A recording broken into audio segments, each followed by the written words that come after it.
What's up, Otakus? Your tour guide here. We're just going to kick off today's session with our the focus book of the week, and I just want to, before we get started, I did want to give an update. We were supposed to go on tonight for API Heritage Month with friend of the channel Ryan Otagawa, but he had some personal issues to attend to, and so we're gonna try to reschedule and have him on later in the month. So yeah, we're just gonna basically postpone his appearance tonight and hopefully reschedule down the road. But Ryan, I hope you're doing well, and thoughts are with you. Okay, so we're just going to go right into our comic book jukebox of the week. Here we go.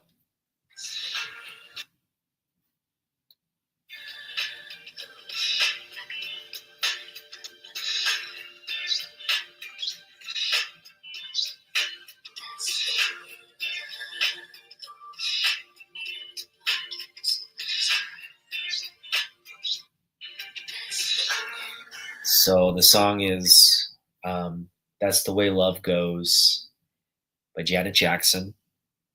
And the period we're covering and the book we're covering is Action Comics 689.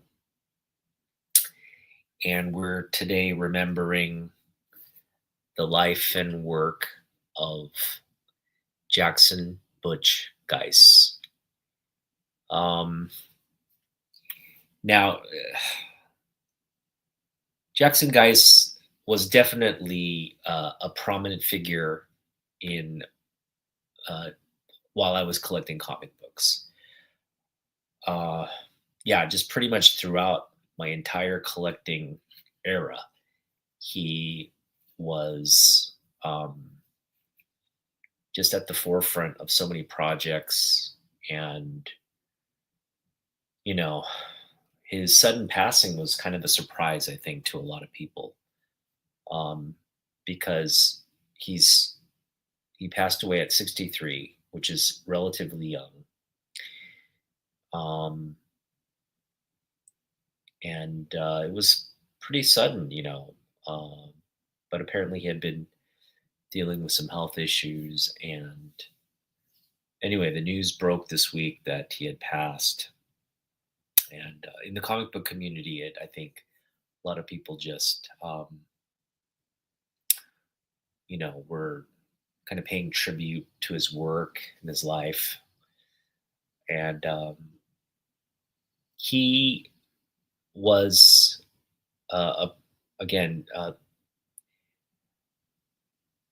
so prolific at Marvel, so prolific in DC, and so prolific later with subsequent independent publishers. It just felt like he was kind of everywhere, and the things I remember him most for were he helped create and launch X Factor. That was probably, again, one of the most sort of groundbreaking comic books at the time, because the X-Men were huge, and then you had this cleaving with the first class of the X-Men forming their own team. And that was really, it was running parallel to the X-Men, but it was just so such a part of that great X-Men run.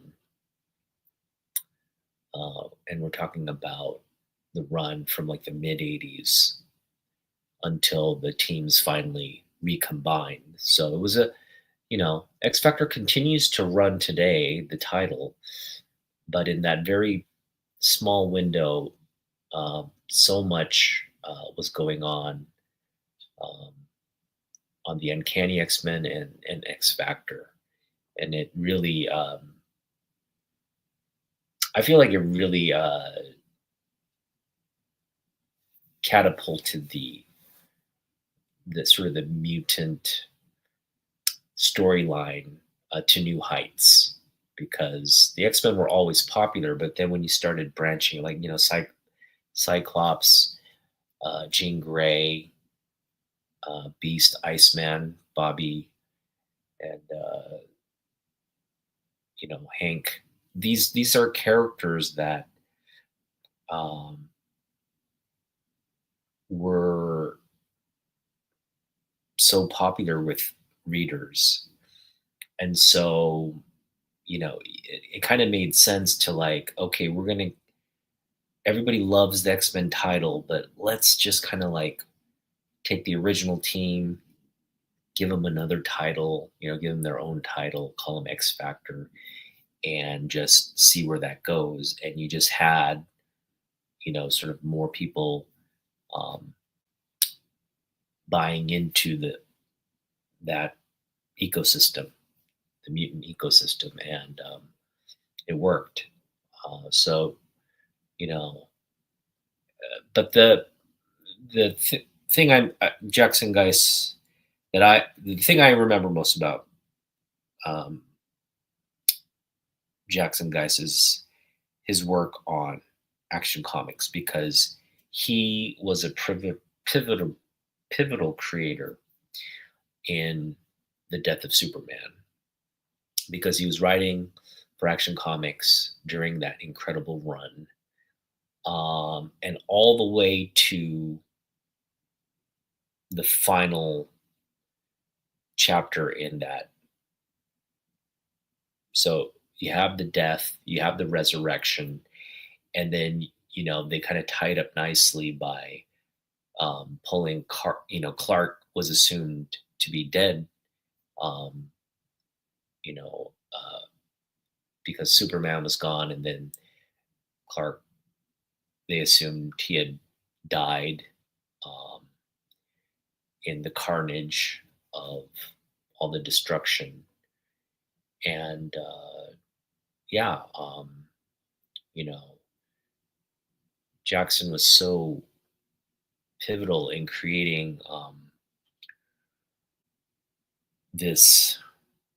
First of all, it crossed all the Superman titles. It crossed into DC, but he was so pivotal in the main sort of Superman book, especially in um, driving the main narrative of this story. So, in that essence, you're talking about the second best selling comic book of all time. You're talking about one of the most definitive moments in probably the most definitive moment in Superman's history.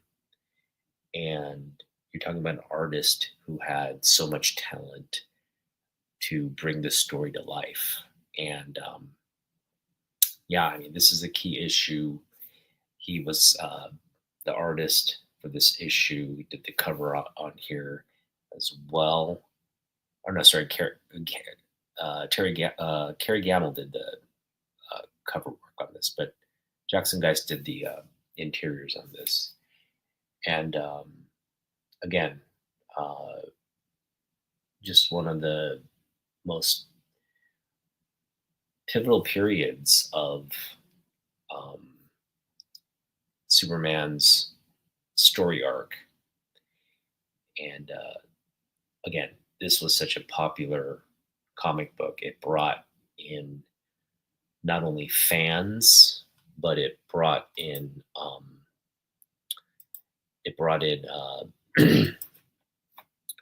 uh, a lot of new readership um, to Superman and DC.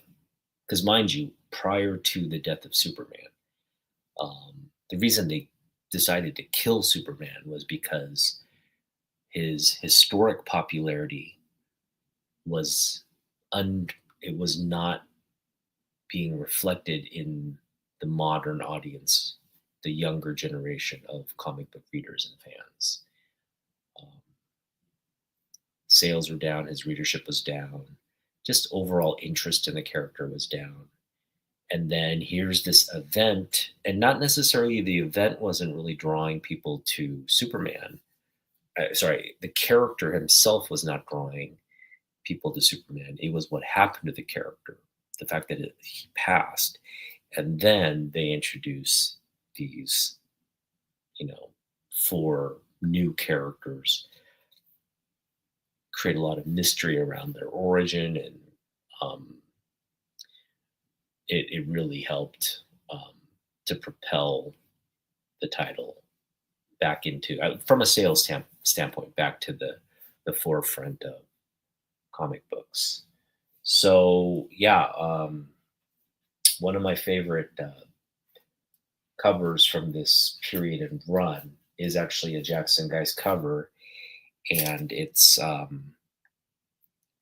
great homage to. I mean, if you're gonna do an Action Comics run, I mean, Jackson Guys understood the assignment, and let's just talk about this for a minute, okay? Um, for me, obviously, Jackson Guys is his talent could have taken him. He was so talented. He could have worked on any book. And what I mean by talented is like um, part of your talent is being a professional, being able to work with uh, your editor, being able to work with your writer, being able to work with your uh, artistic team. And, he had built a reputation for himself early on, um, to maybe not be the most talented person in the room in terms of like his background and his training, but because he was um, willing to work harder, and again, showing that professionalism to collaborate and work with others, um, that will get you very far in life. And it definitely um, got him a lot of work at Marvel. It definitely got him a lot of um, high praise from his peers and colleagues. And so, yeah, making the jump from Marvel to DC, uh, and then back to Marvel, and then back to DC. I mean, you don't have that kind of, uh, you know, freedom unless you're loved by uh, your coworkers and colleagues at both companies, right? Um, but you know, the Action Comics is DC's. So Superman is DC's uh, brand. I mean, sure, DC has so many characters, and you might say, well, no, DC's has a rich history of um, characters and titles, and just to make DC kind of one dimensional and say it's just Superman, and then everybody else plays a supporting kind of cast. That is a little bit unfair, but um, you know, from a DC, I think, executive or management side, DC is the house that Kal-El built. DC is the house that Clark built. DC is the house that Joe Shuster, Jerry Siegel built. And, they don't assign, it's a special assignment for this book. As you know, if you were to, uh, on the flip side, for Marvel, right, you're, when you work on a title like Spider-Man, or when you work on a title like X-Men, um, they're you're gonna those are the sort of the A-list creatives that get the assignment, right? You kind of work in the trenches on these other titles, and then when you have the chops and when you show that you can put out a very compelling comic book, they give you the A-list assignments, and that is exactly what Jackson Guys got. He got uh, Action Comics during what was a really momentous and gigantic event, like the killing of Superman. Right? It garnered national headlines. It was just so explosive um, when the news hit. Now, he did not work on the death of Superman issue, but he worked again in Action Comics. So leading up to the death and the post period, all the way to the resurrection to the wrap up of the entire arc. He wrote the last chapter of the arc as well, um, where they pull Clark out of the rubble and kind of tie up that loose end. Um, so yeah, the death was traumatic, and I said this in a previous stream. When they announced the death of Superman, a part of me was like, "What?" Like I just remember where I was, right? And I said, "What? No, this can't be right." But then the other part of me was like, the cerebral part of me was like, "No, they're not going to kill Superman. This would just that would be dumb. That would just be like, it's like taking your most popular character and like killing them off. That just doesn't happen. It's not smart, like business, or it's just not smart create storytelling to do that. Um, so when I heard it, I was part of me was like, okay, let's see how they're gonna do this. And when they killed him off, I was just like, whoa, okay, they really killed him off. But realizing, yeah, there's something to follow, right? So it kept people kind of glued to the subsequent issues. And this is just one of the there's there's a series or a run called Funeral for a Friend. Very touching run because it's like it's all the DC character, and it's not a memoriam to the history of the comic book or the history of the cultural significance of Superman. That's kind of implicit in this whole uh, situation in the book. It's like outside of this story, um, you're talking about uh, yeah, a cultural icon. And so that's kind of in the back of your mind as you're reading this. But this story really focuses on the relationships of the DC characters and how they're all processing and coming to terms with the death. And that's what was really great about this. It's just like it's not just Lois and like the Daily Planet people, but it's like the entire DC universe. Like it's the legion of like superheroes that uh, are just kind of dealing with it and preparing for this sort of like global, honoring of a hero that everybody loved in within the pages of this book, right? And so that whole telling is pretty remarkable and compelling. Well, again, one of the characters that really um,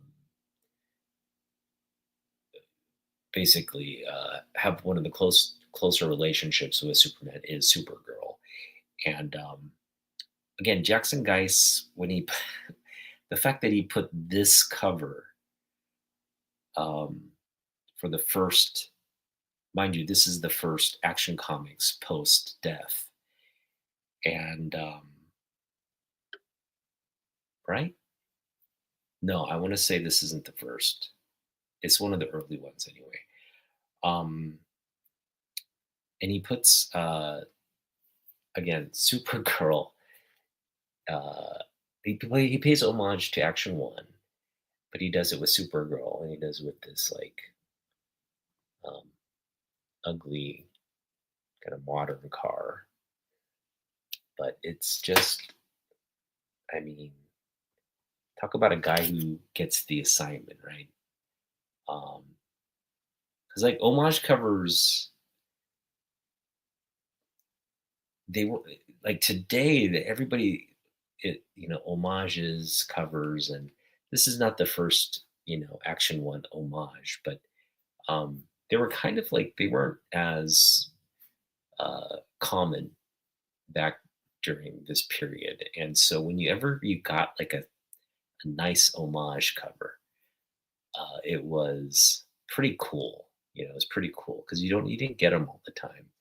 And I just remember seeing this and being like, "Wow, what a cover!" And even now, it's like just the Supergirl is just so. I mean, it's just such a. Uh, when Superman crashes a car in Action One, he's doing so because he's kind of like saving Lois, um, but he's just communicating so much like power and you know it's just showing his strength and what he stands for. So when you get to the page of the comic book, you understand. Okay, that's why these people are running away, and that's why he's crashing the car. It all makes sense once you read it. And I just remember looking at this book, Funeral for a Friend, and just takes a completely different tone, um, given the circumstance, right? Like, um, you know, it's apparent that this is not she's not doing that out of some trying to rescue somebody, but um, maybe out of just pure anger and frustration at the loss. So, it's again just a beautiful piece of artwork, beautiful homage to um, Superman, and what better way to do it than um, in something called Funeral for a Friend. So I think with uh, Jackson Geiss's passing, I think you know the fact that in when he was working on this book, he was probably thinking about um, or lamenting maybe someone he had lost, or maybe the loss of a friend, um, and putting that kind of creative energy into not only this cover but the pages of this book, the artwork of this book, where everybody's again coming to terms with the loss of a friend, the loss of a hero, the loss of a person who um, would have a lasting legacy. I just like to, again, I think this is the best tribute we can pay him because um, this is his legacy, and this is something that I think fans and uh, people who adored and appreciated his work will always come back to and have as um, evidence that you know he was talented, thoughtful, and one of the true greats from this period. So again, the Superman family has lost one of its uh, family members this week, and again, we pay tribute to the greatness of Jackson Geis. Uh, and while we do this, I just want to mention this book came out in July of 1993, and yeah. So, what's up, Miss So? Thank you. Um, July of 1993. I hope you guys can, in your own uh, memories, in your own, um, I think the best way to maybe pay tribute to this book, this period when when Jackson was, at the top of his game and working on, again, one of the most dynamic uh, stories in comic book history. Uh, Remember your own, you know, experience in July of 1993 and think back. And I'm just going to toss some things. We mentioned Janet Jackson. That's the way love goes. That song was number one in July of 1993. Um, the number one, so the movie that hit theaters in July of 1993 was Jurassic Park. That was the top movie of the summer that year.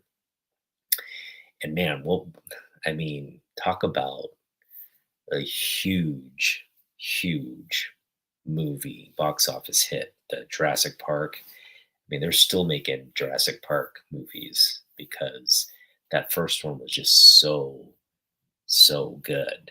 And I just remember I it was the summer after my first year of college. So a huge uh, transitional year for me. And what was really great about college, well, let me tell you what was great first, and then we'll focus on things I kind of struggled with. What was great about college was like I was meeting people um, who, because I had gone to a high school where it was very conservative, uh, predominantly white, and I always felt like an outsider um, there. But then when I went way to college, I was with more like-minded people. I was around a lot of um, like people from my background or just diverse backgrounds. So just you know a more diverse group of people, and yeah, I just felt really comfortable and at ease with my new environment. But having said that, some of the challenges I was experiencing was the fact that here I went through the public school system, but when I got to college, I did feel overwhelmed by my academic workload. And it was hard to keep up. I mean, um, I just felt underprepared going in. And even to today, like I just felt like, you know, uh, yeah, that it was just sort of like I was out of my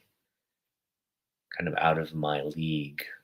Um, I always felt like I just didn't belong because the people at my school were just so much smarter and talented and more, like just all around, like um, better prepared for academics in life than I was, and it just that really never didn't get better as time went on. It just kind of got became. I just really labored through the 4 years, um, but I finished and I graduated. So that's the I guess the most important thing. And like I finished and I graduated, and I do take pride in um, that accomplishment and having worked and having had to really kind of study my ass off to do it. But yeah, after that first year, I definitely was like, the summer came. I was ready for the summer. Kind of wanted to forget all the stress and everything that that first year had brought. And yeah, I was dealing with another big transition because my parents moved from Washington State and they moved to the Midwest. They moved to Ohio. I think part of it was just to be closer to me, and another part of it was they kind of took on a new. Uh, they wanted to uh, try out their hand at a new business, and they invested in a business in Ohio, and it did it did well. Um, but I just remember them moving to Ohio. We were living in this like townhouse, and my sister was there. She was preparing to start her first year uh, um, at school on the East Coast, and so we're all there as a family in this like new environment. And that summer was really just very different. It was new. It was all new. I was in a new place. I was dealing with my first year at my new school, having met all new, a new class of friends. And then that summer, as we were living, my parents befriended a bunch of people at our local church. And so I was hanging out with some of the local people I had met through the church. And they were very friendly to me and embraced me. Hey, Christina, how you doing tonight? Thanks for joining. Um, One friend in particular, his name is Sung, and if you're ever watching this Sung, I hope you're doing well.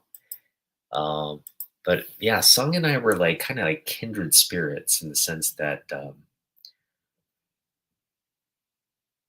we just took to each other. We,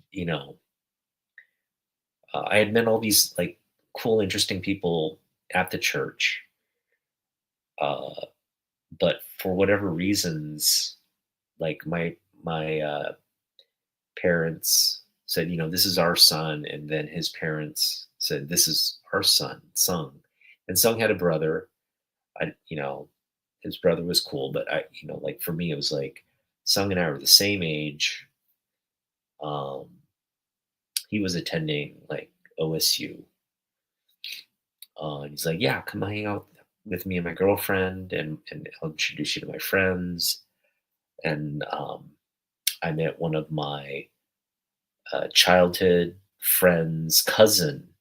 They were friends, and and the thing is, I knew him. I knew this my friend's cousin, because we had hung out, done stuff back when we were younger, and we're like, no way, the odds of you and I connecting up, because he had lived in Washington way back when, and then um, yeah, just randomly, he's like, yeah, my family's out here, and then through him, I was able to connect my parents with his parents, and they reconnected, and it was just this weird, like series of events.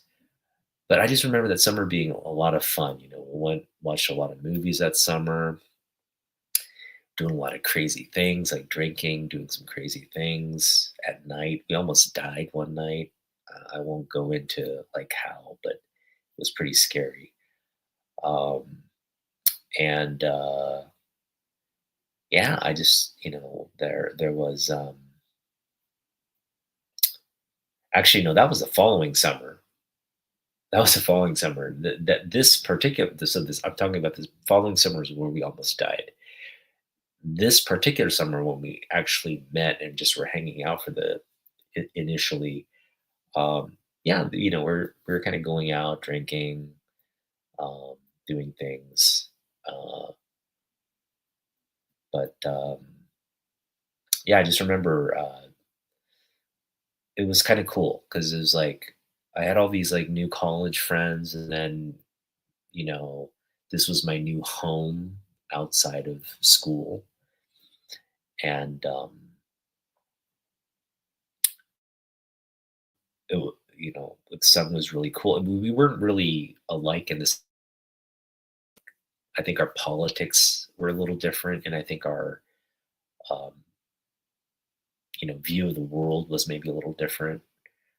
But the fact that he challenged me, but in a way that wasn't like confrontational, and I challenged him in a way that wasn't confrontational.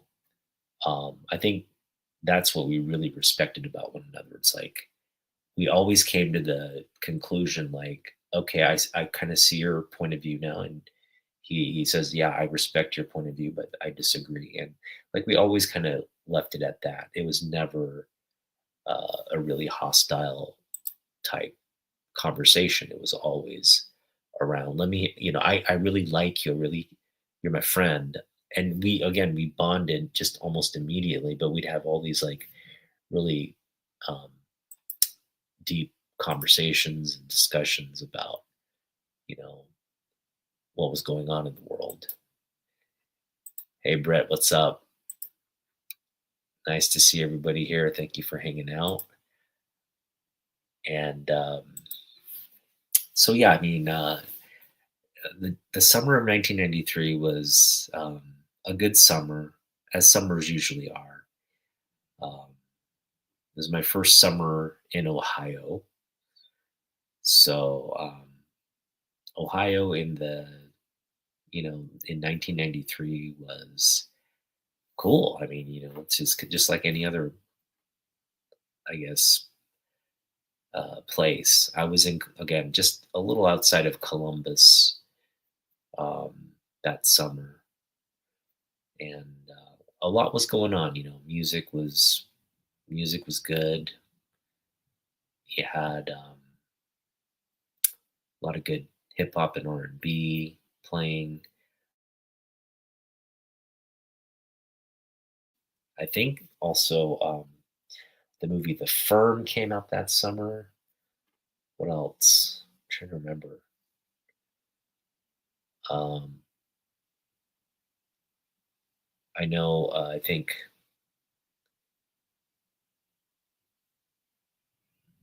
Yeah, I think I was reading like the Drawing of the Three that summer as well, which is like the second chapter of the Gunslinger series. And I was reading a lot of books that summer. Um, but that's about as all. That's about as deep as I can remember in terms of stuff that was going on. Trying to remember what other. If you can remember what else was big in the summer of 1993, please let me know. Um, I'm forgetting some stuff, like for sure.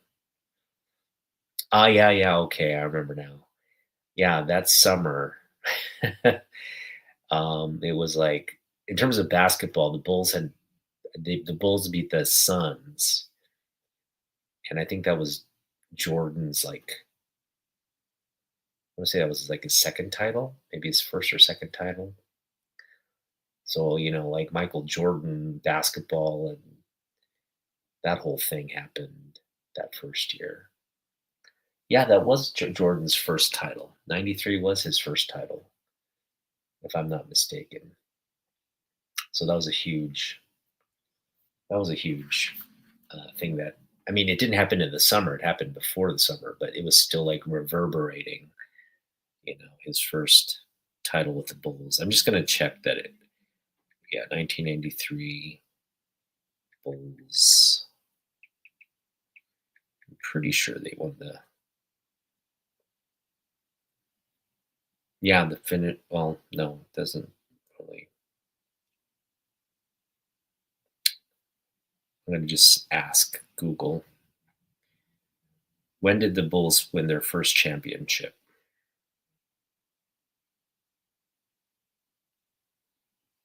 According to NBA, 1991 Finals Game 5, Jordan, Pippen lead Bulls to title. Michael Jordan and Scottie Pippen lead from the front, combining for 62 points as Chicago claims its first title in dominant fashion. Magic Johnson registered a triple-double, including 20 assists. Okay, so no, I was wrong. The Bulls had won their third, it looks like their third title then. That summer. It's weird how your memory works like that. Like you remember all this stuff, but when did the Bulls win their third championship? 1993. Okay. So yeah, they were coming off a historic three-peat, and they had beaten the Bulls or the Suns, and yeah, that was just big, right? That was big. It was reverberating throughout the summer. He won in 91, 92, 93.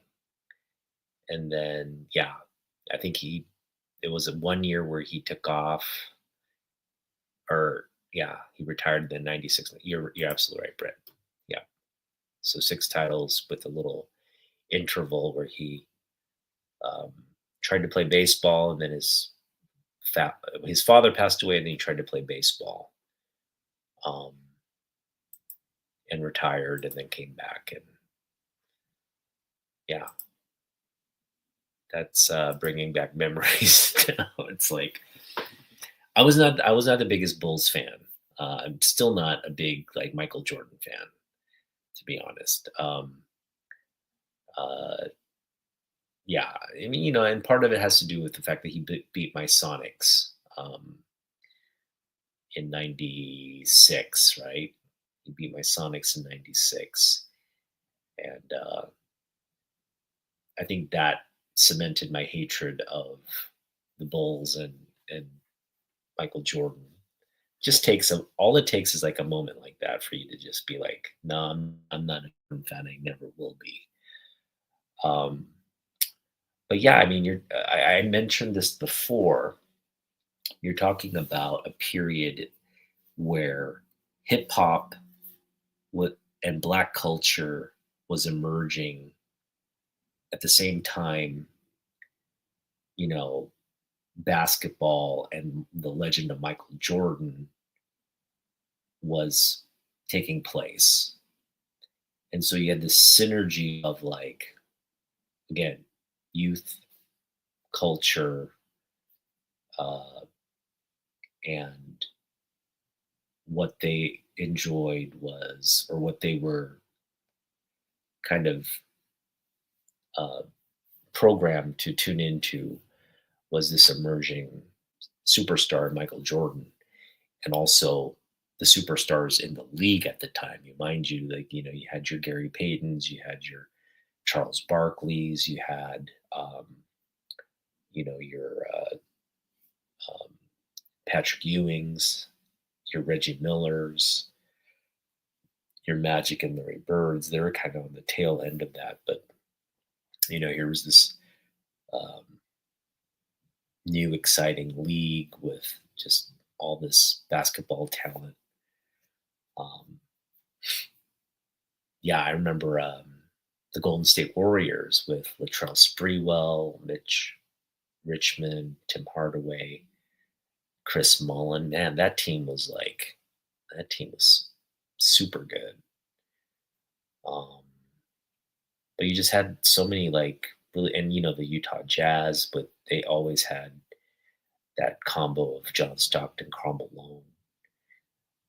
But yeah, there's just so much talent in the league, and the fact that Jordan was like um, tops in what was like a very deep, again, um,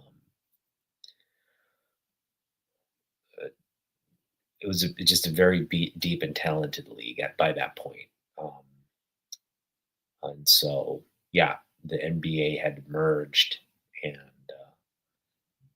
it really kind of led.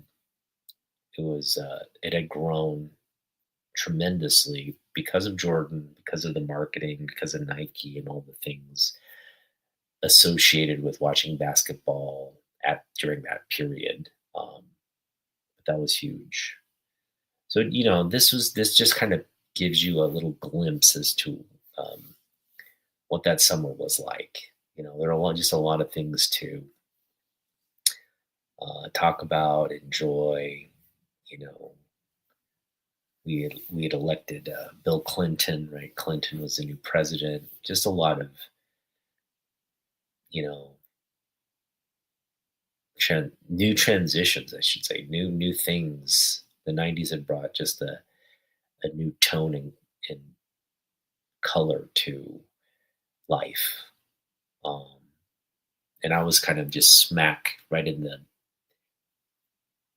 you know, like right at the right time. It was just like I was in college. The '90s were underway, and it was just sort of this new paradigm the decade had brought. So it was, yeah. Clinton seems so far away, right? Right. I was talking about Jurassic Park earlier. That was such a big movie. Um, okay, play baseball in there. Yeah, I think he was stealing. Yeah.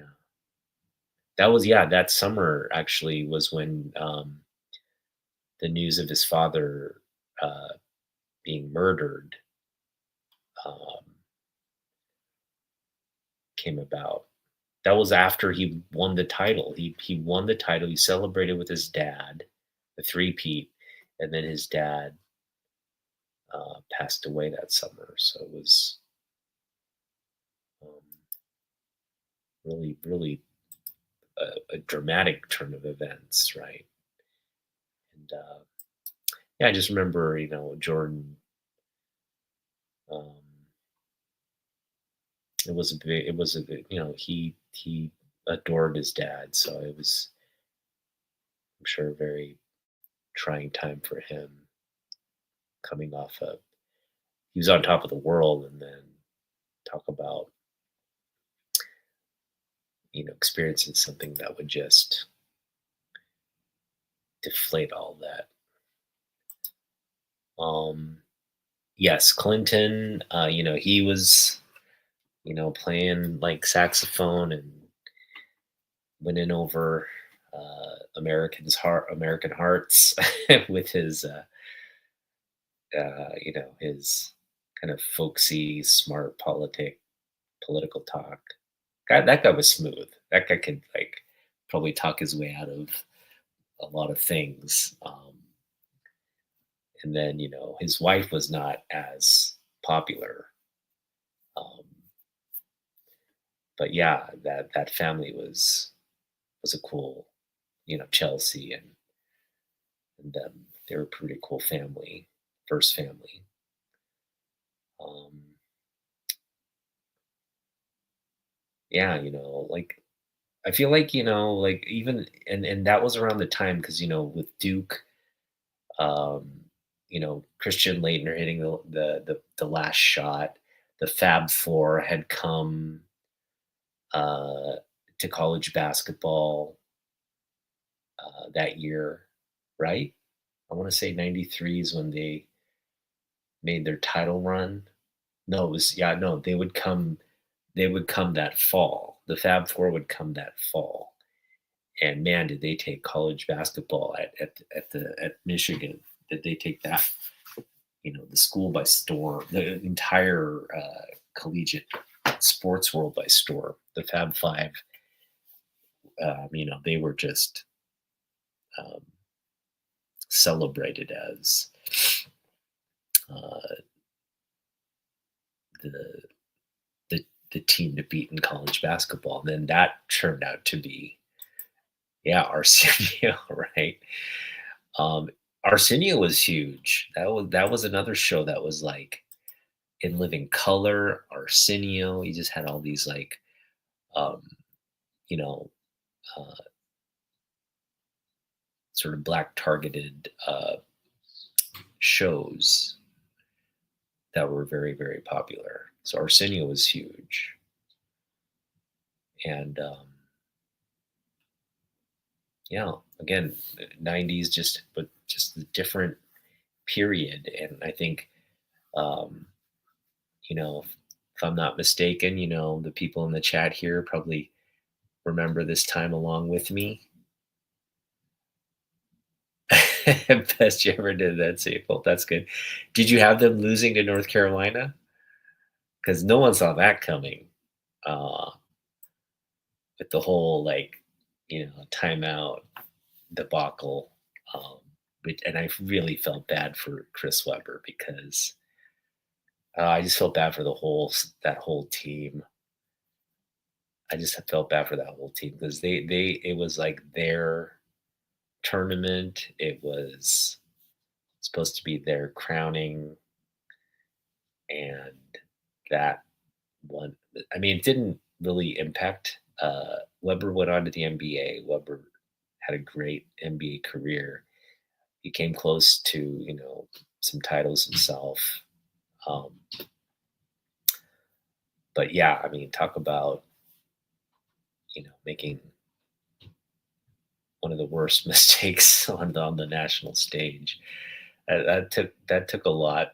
I think it showed his character first off that he could bounce back and still like it didn't break him, right? So, and Chris Webber is just one of the best people you'll ever meet.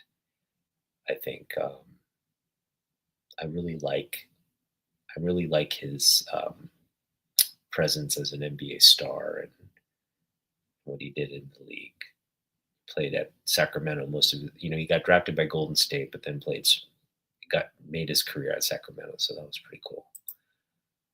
Uh, oh, you did have them winning. I think we all had them winning. I remember I had them winning too, and yeah, just watching that game was tough because mind you, I was going again. I was in Ohio, um, so Fab Five was like that was like where they were blowing up. I mean, they were just like, you know, miles from where I was going to school, and like everybody in that region was just like hyped for Michigan when they came on television or when they were, you know, like, in town at, because we had my close friend in college and uh, his close friend was going to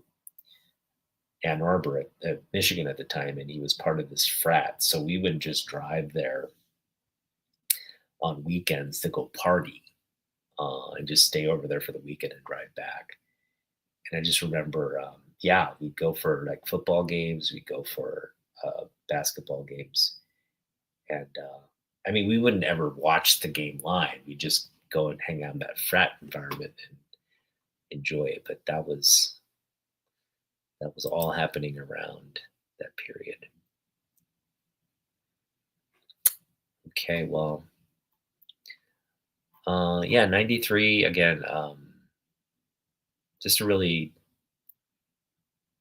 cool time in my life. One filled with lots of stress, but also with a lot of new experiences. I was meeting more people, and I just felt like I was coming into my own socially. Like you know, I um, was just kind of branching out of my usual like comfort zone, um, and feeling, better about meeting new people and um, making friends and all that. So that was it was again in '93 was a pretty significant year, um, just with all the transitions that had happened in my life. Again, family moving out to Ohio, my first year of college, um, and just kind of navigating all that in a new sort of decade, a young decade, new administration in the White House and all that. So it was just one of those like like you said, Miss So, it just seems so long ago, and it was right. It was, geez, it was over 30 years ago. But when you frame it in your mind, it just feels like it feels like yesterday. Really does feel like I was. Well, I mean, the thing is, like, I had to really dig up these memories just now. Like, that's what I love about this whole thing, this exercise, is I took, this book and then I forced myself to remember what was I doing in July of 1993.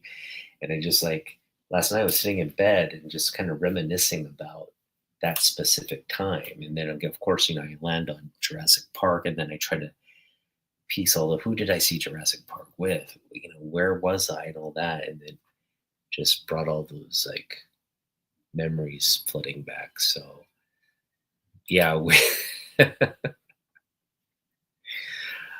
oh man, we are. It's funny because like at work, I work with, they're all like most of the people that that I work with are young. They're all younger than me, except um, one person. One person is we're around the same age, and then pretty much the rest are like millennials and um, Gen Z, like people. Then we have I'm working with Gen Z people, and they're they're great. They're great, but it's like you talk about this period with them, and they're just like, "What are you talking about, old man?" Because this was like advent of the internet, right? It was like people were still using landline phones, like the rotary dial. Like when you talk to like Gen Z about that kind of stuff, they give you this look like, "Okay, grandpa, like thanks for the lecture. Um, I'm gonna go over here now." But yeah, it's funny to hear them talk about the stuff they talk about. Um, yeah, I miss rotary phones. I do. Remember, like, like when the phone rang, you'd kind of run to it and be like, "Hello," like if your friends are call, like if your friends are gonna call, you'd make sure that you're, or when your like dad picked up in the other room or mom picked up in the other room, and I got the phone, and they'd hang. Just remember like that kind of stuff. But kids would never relate to that. That's just that's gone. It's gone. And you remembered, you know, I don't think I can remember my old phone number, but I know for the longest time the dialing and the punching, like you just would call your, I think it was like 537 seven something. That was like my old home number. That was like ingrained in your like muscle memory and everything. But now it's like I can remember my current phone number. Can't remember my wife's or like anybody else. Gotta look it up. I'm old. I'm old. Um, yeah, but like yeah, like my computer. I had one of the I had the Apple Macintosh, the little the unit that came out of the box, and you put the hard disk in there. It was black and white. You had Tetris on there. I had that unit. I think it was called the Macintosh, like two. I'm trying to remember, but that was my computer, and man, was that thing like at the time it was just like you could like open programs with the click of a mouse. It was like Windows. Oh, that's another thing. Yeah, Windows came out. Um, Windows had come out that year too, 93, right? Was it 94? No. Yeah, Windows had came out in 93.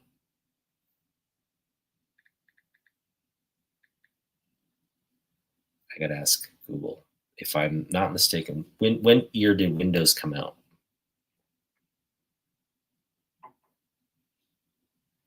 Oh, Windows came out in 85. But okay, so Windows 95 came out in 95. I feel like there was 93. What version of Windows came out in 1993?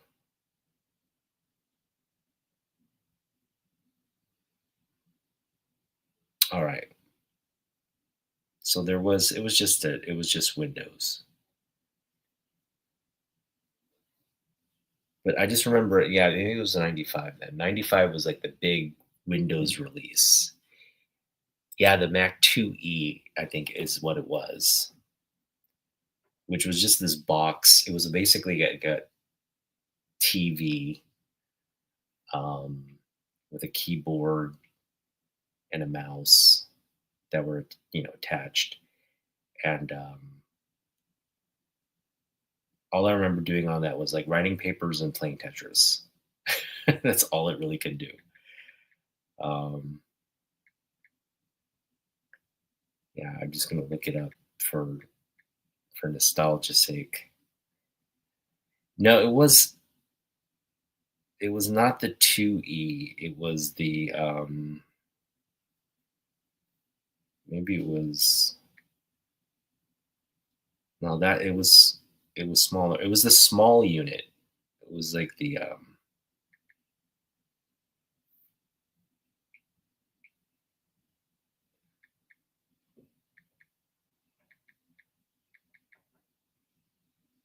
let's see if this works.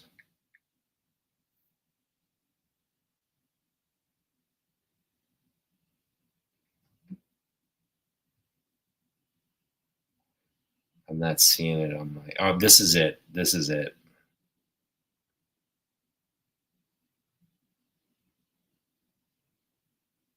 No, this is it. It's the uh, Macintosh Classic is what I had. The Macintosh Classic, which was at least a 90. So I guess I had an older version of it. That was that was some. Yeah, I'll show you a picture of it. This is the computer I had. I don't know if you can see it. Man, does that bring back memories. Again, lots of Tetris and writing papers. And then you have these like disks that you put in to save the data and all that. So yeah, no Windows 93. It was Windows 95 that was the big release. But I remember using a version of Windows as well. And yeah, I remember using version of Windows. And then when Mac came out, it was like, wow, it's like Windows, but on a Mac. And then they launched like Windows 95, which was like, revolutionary, essentially, like kind of what we're used to computing now in terms of like color and like opening programs and you know Microsoft Word. Right. Okay. Windows released NT 3.1. That sounds about right. Operating system.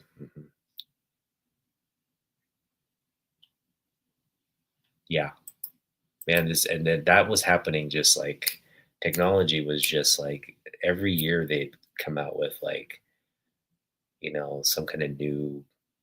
Because I remember in my first freshman year, we were using oh, what were they called? They were essentially like chat rooms back when before there were real like chat rooms. It was help me remember what I'm trying to say. It was like you could go in there, you could go in and chat with people, like text people. The BBS, yes. The BBS. Um yeah, you could go in and just like there'd be people in like from different parts of the world. But you go in this room and you just chat with people. And it was just like yeah, just typing. It was just typing. And then you also had email emerge at that time. And I just remember like that was kind of right before the internet really was launched. And then you had again like on uh, computer personal PCs, you had Netscape, you had Yahoo, you had uh, these like web browsers, and then you started having the emergence of web pages, and that was just like that's when the internet really took off. But yeah, yeah, before all that came, it was like news groups and BBS and all these like forums. And man, the BBS thing that brings back memories.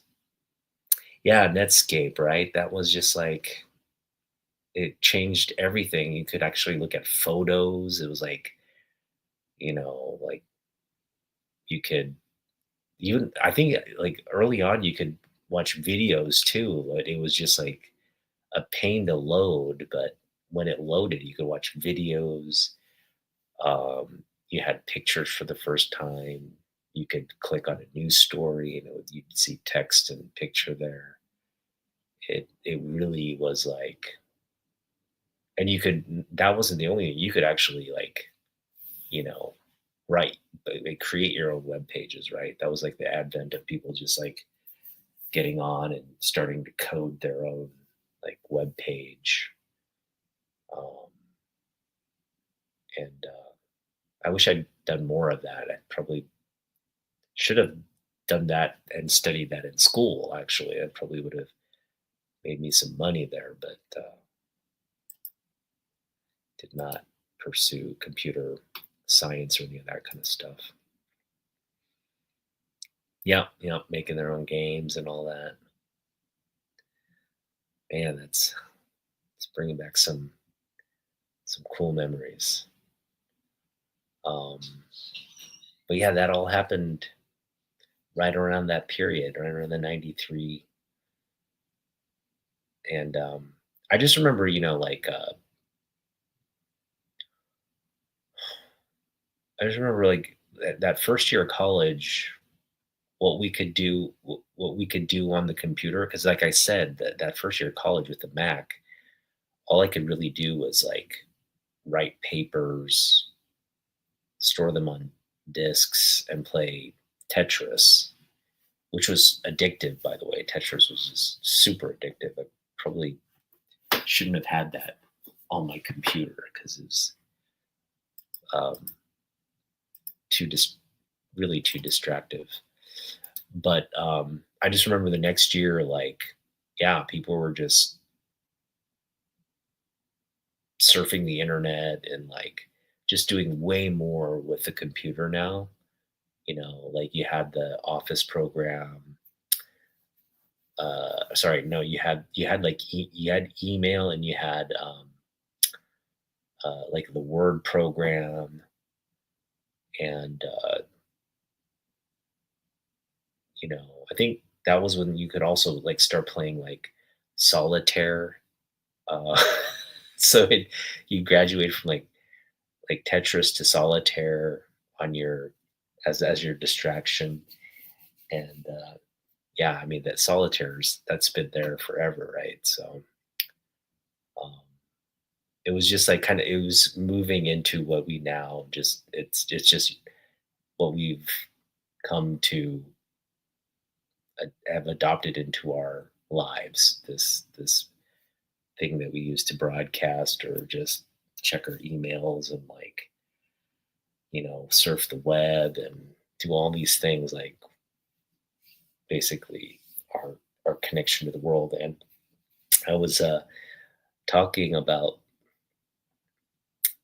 this with my I've been talking just kind of talking to this, and I'll open up to both of you here. But the fact that we're so wired and dependent on technology for everything these days, right? Just communication, our link to news and information, entertainment. It's just all wired in through technology, and it wasn't this um, pervasive when again in this period we're talking about, right? Like prior to '93, we were all connected through like maybe three major television networks, and we'd actually go to the movies or rent the movies to watch movies. But it just was more like if you wanted to do something, you had to go out of your house, call people, and like meet up with them, and like plan stuff, like plan to do things. And it's still that way to an extent, but it's like technology is um, just married to the hip. And I just feel like as technology became married to our hip, the wealth gap also got larger and larger. And this is just globally. I'm not talking about here in the United States. I'm talking about anywhere.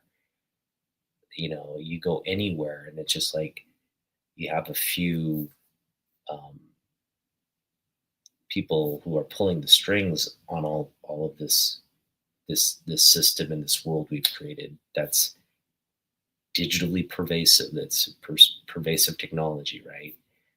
Um, but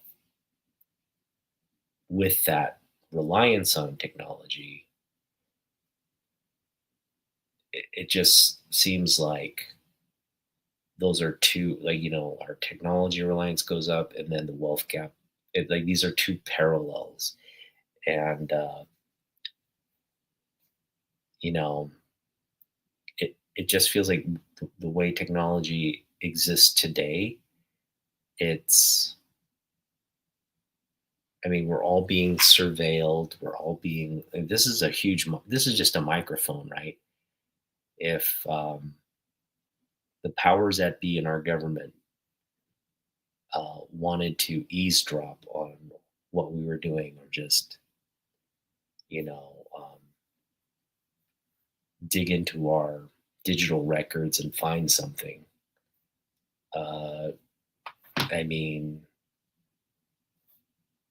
they could take people out one by one. It's like um, the CIA is listening in on our conversations and monitoring us. So it's not like if I was like planning to take over the government. I'm sure if I have a phone or like I'm using technology, those would not be smart ways to do it, because you'd have agents at your door, I'm sure. So just thinking like, we're talking about technology and the emergence of it, but it's really gotten to a point where it's like if we continue to rely on technology and we continue to lose our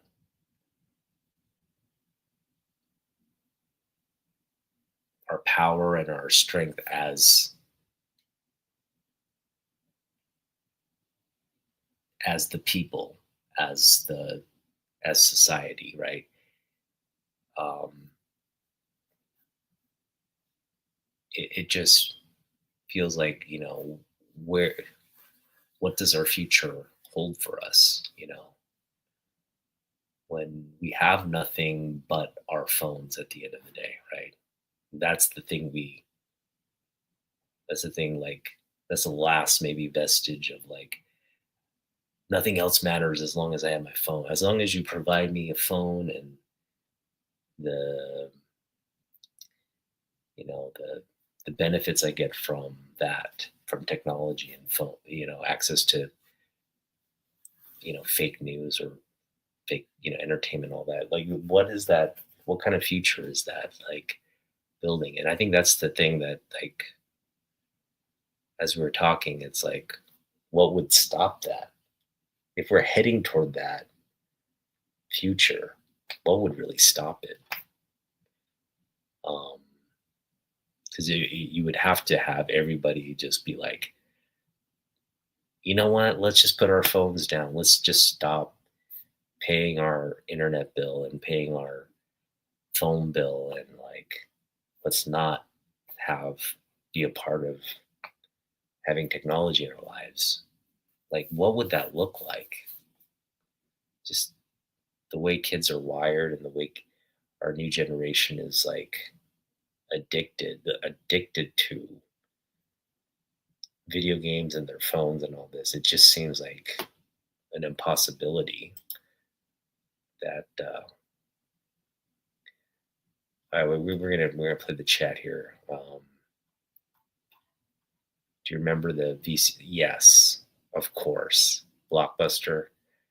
I feel like this was the heyday of Blockbuster too, right? It's like, you could get everything at Blockbuster. Like, uh, I mean, if they made a movie, you could get it at Blockbuster. If it was ever on the big screen, small screen, or whatever screen, it's like you could get it at Blockbuster. What's up, Tyler? Yeah, right. I feel like I'm on my phone all day too, and I know it's bad for me, but I it's all of us, really. I don't like, who among us doesn't have a phone, and who among us really understands what kind of, the data trail we create on a day-to-day basis, and what can be learned from that. Like, if you take that data on a massive AI algorithmic, level, the people who have access to that information, and that's powerful information, right? Because you're understanding what a population, an entire population, um, believes in or is doing, or, like, where their focuses are, and where, how you can, like, if you understand what their patterns are, you can influence and manipulate them and all that, right? So I just feel like we're at that point where, like, people are being manipulated by their phones, and it's this algorithm that just pops up. Like, let's say, you look at a story about a drive-by shooting, right? And your algorithm just starts popping up random drive-by shootings in your vicinity, and that's a scary thing. There must be a lot of drive-by shootings, because I am constantly like, I don't know, I get, maybe that reveals a little something about myself, but maybe I'm paranoid about drive-by shootings and violence, but that is what I'm being inundated with. And I know for a fact that it's not happening, like, I'm not seeing it, but when I'm on the internet, it just seems like, oh, that happened that happened 30, you know, 10 minutes from here, 30 minutes from here. And it just seems like it's a constant like stream of local shooting and violence and all this. And it's just weird. It's not just locally though. It's obviously I'm getting things that are happening in Texas, things that are happening in different parts of country. But I man, is it just me or is that because I just feel like when I see that I'm and I buy if I buy into it, then it's something that seems like a bigger issue than it's like top of mind, right? But then a part of me is like, well, this is probably, some kind of algorithmic response. How much of these shootings are actually real shootings, or if they're just like, it just creates all this like doubt about the world around me. Like I don't feel like I'm navigating the world I used to know, but I'm navigating this hyper sensitized uh, world that has so many different things going on. Like you know, just seems like there's just a bunch of fires around me that and that's not necessarily the case, right? It's like that's not really what's happening, but it just feels like there's so many uh, really chaotic, disruptive things happening in the world. Yes, okay, good. Good. I may do that as well. I actually have I volunteered. Uh, I'm volunteering at the Northwest Children's Foundation tomorrow. And I say that like it's like a bad thing. Like, no, it's a great thing. I'm glad to be helping out, but I do have to like go into downtown Seattle and deal with, uh, you know, weekend traffic. Like weekends. I don't know how bad it will be, but it's probably. I think it's the opening of boating season on the Puget Sound. So it just sounds like it's going to be like a really bad traffic day. We've had more shootings in our area, and we're not okay. Well, yeah, I just get feeds of like there's like teenagers doing drive-bys, which was the case. We got a lot of that in the 90s, right? We just had a lot of gang violence and shootings in our urban. I guess that's just been the norm of America. Gun violence has just been. Doesn't matter if you have a phone telling you it's happening or a television telling you it's happening. That's kind of just been our reality, I guess, for the last 30 years. But yeah, I just get these constant feeds and videos of like we've got like camera footage now everywhere. So you got like see the actual like videos of people like getting shot or like the the shooters running away or something. Just yeah, what are you targeting? I know there's that Monsters, Mark Spears Monsters cover. That I'm sure that'll be the first the a first choice for many.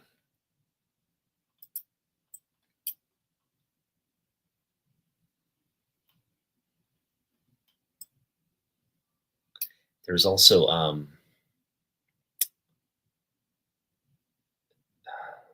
what else is coming out tomorrow? I think there's a Spider-Man book that I think people are targeting. Um, there's a bunch of independent titles also coming out with like free books as well. So should be a good time. All right. Well, yeah. I mean, I just hope we don't end up in some kind of dystopian, you know, reality where we're all, you know, slaves to technology and living miserable lives, and uh, we don't have any freedom to decide our policies, and we're stripped of our rights and privacy and all that. Like basically 1984, right? If we're living in some version of 1984, which in 1984 didn't it never happened, and it was kind of like, oh, you don't have to fear it, but you know, I don't know. I feel like we're closer to 1984 today than we've ever been. So I hope I'm not the only one who feels that way. Oh, okay, not yeah. Thundercats, Power Girls. That's a good choice. Those look good. Those do look good. Yes. All right. Well, I want to thank everybody joining me today, and I again apologize. We were supposed to have Ryan Odagawa on. He just had some personal things he had to take care of, so we've decided to just postpone. Um, Hopefully, we have him on later in the month. But nice, yeah. Okay. Congratulations on your son's citizenship.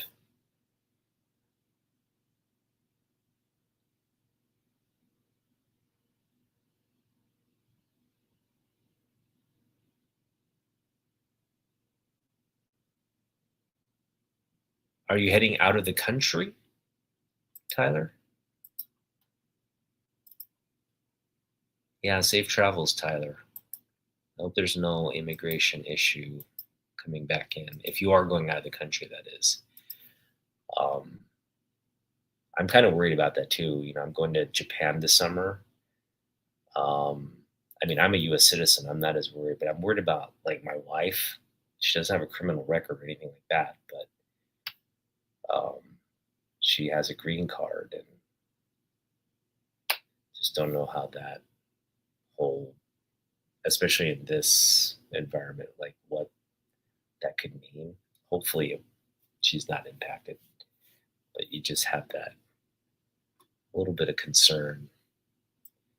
But I mean, if they don't let her into the country and she's just sent to Japan, I mean, we'll just move to Japan. I'll just move to Japan. I mean, the U.S. wants to treat us that way. I guess that means, you know, I'm not going to be separated from my wife, and that was my son. So, yeah, I completely agree with you, Tyler. This was never an issue. Uh, this was, I don't think I ever thought like, oh yeah, we'll go on a vacation on Japan. But wait, no, wait, maybe we shouldn't go on vacation because we might not be able to come back to the country. Like that was never in the calculus of planning a trip. But sad that we have to. The sad that it's crossed our mind, right? It's like, should, as U.S. citizens or even naturalized um, citizens, you shouldn't ever have to worry about something in your past.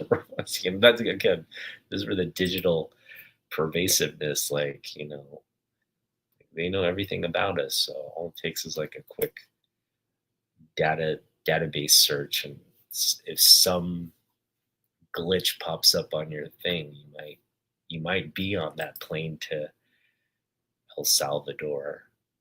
Um, Hopefully none of you, hopefully everybody who watches, doesn't have ever have an issue with that. So Again, thanks for joining, guys. We'll see you next week, or hopefully next. Actually, no, next week we're going to do some interviews for AIPI Heritage Month, so stay tuned for that. But at some point we'll return to like a cadence of Otaku Weekly. So we'll see you then. All right, peace out. Thanks, Miss Sell. Have a great weekend, Tyler. You too, Brett. Later.